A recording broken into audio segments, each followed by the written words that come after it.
Election സമയത്ത് ഇവിടെ ഇന്ന് നിങ്ങളോട് പറയാനുള്ള ചില കാര്യങ്ങൾ, ജനങ്ങളോട് പറയാനുള്ള ചില കാര്യങ്ങൾ, അത് പറഞ്ഞ് പോകേണ്ട കാര്യങ്ങളാണ്. എന്തിനാണ് ഇത്രമാത്രം പിണറായി ഭയപ്പെടുന്നതെന്ന് അറിയില്ല. രാവിലെ ഇവിടെ വരുന്നു, പോലീസ് ഭീഷണിപ്പെടുത്തുന്നു, ഹോട്ടലുകാരെ ഭീഷണിപ്പെടുത്തുന്നു, ഈ പ്രസ് കോൺഫറൻസ് അറേഞ്ച് ചെയ്യാമെന്ന എൻ്റെ സ്റ്റാഫിനെ എന്താ പറയുക ഭീഷണിപ്പെടുത്തുന്നു. നിങ്ങളെ ഭീഷണിപ്പെടുത്തിയതെന്ന് എനിക്കറിയില്ല. അപ്പോൾ ഒരു ഭീഷണിയുടെ കാലഘട്ടത്തിലൂടെ നമ്മൾ കടന്നു പോകുന്നത്. ഇവിടെ ഒരു തെരഞ്ഞെടുപ്പ് ചട്ടലംഘനവും ഇവിടെ പി വി അൻവർ നടത്താൻ പോകുന്നില്ല. തെരഞ്ഞെടുപ്പ് ചട്ടലംഘനം എന്ന് പറയുന്നത് വായിച്ച് പഠിച്ചിട്ടുള്ള ആ നിയമങ്ങൾ വായിച്ച് പഠിച്ചിട്ടുള്ള വ്യക്തിയാണ്, പ്രത്യേകിച്ച് ഈ തെരഞ്ഞെടുപ്പിൽ.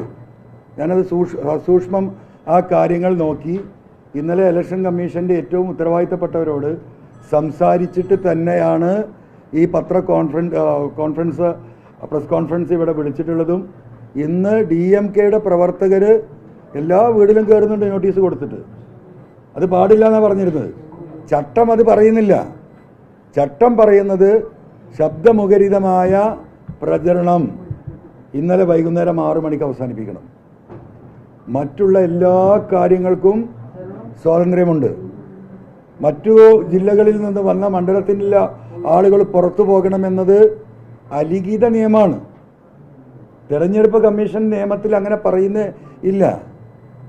അപ്പോൾ അവർക്ക് ഞങ്ങളെ സംബന്ധിച്ച് ഇവിടെ പ്രവർത്തിക്കാൻ ആളുകൾ കുറവാണ്. അതൊരു വസ്തുതയാണ്. തുടക്കം മുതലേ പറയുന്നതാണ്. ഞങ്ങളാകെ 32 ദിവസം പ്രായമുള്ള ഒരു സോഷ്യൽ സംഘടനയാണ്.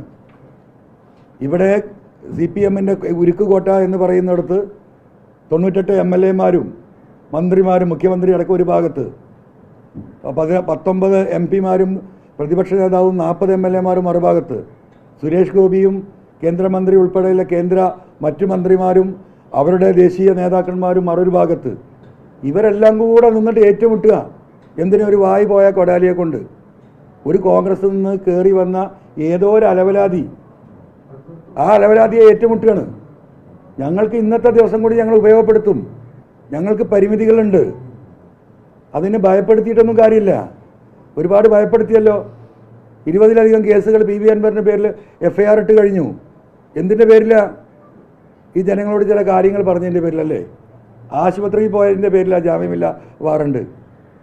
ഇന്ന് രാവിലെ അവിടെ വന്ന രോഗിക്ക് ഡയാലിസിസ് ചെയ്യാൻ സാധിച്ചിട്ടില്ല. 4 ബെഡുണ്ട്, സ്റ്റാഫില്ല അവിടെ. ആ 4 എണ്ണത്തിന് ചെയ്യാനുള്ള സംവിധാനമില്ല. ഇത് ചോദിക്കാൻ അവിടെ കുറച്ച് മെഷീൻ കൊടുക്കാൻ വേണ്ടിയിട്ട് അതിൻ്റെ ഇൻഫ്രാസ്ട്രക്ചർ പരിശോധിക്കാൻ പോയപ്പോൾ ഡോക്ടറും ഇല്ല, നഴ്സും ഇല്ല, സൂപ്രണ്ടും ഇല്ല. അതിന് ഞാൻ വർത്തമാനം പറയുക, എൻ്റെ രീതി അതാ. ഞാൻ പറഞ്ഞു പോകും.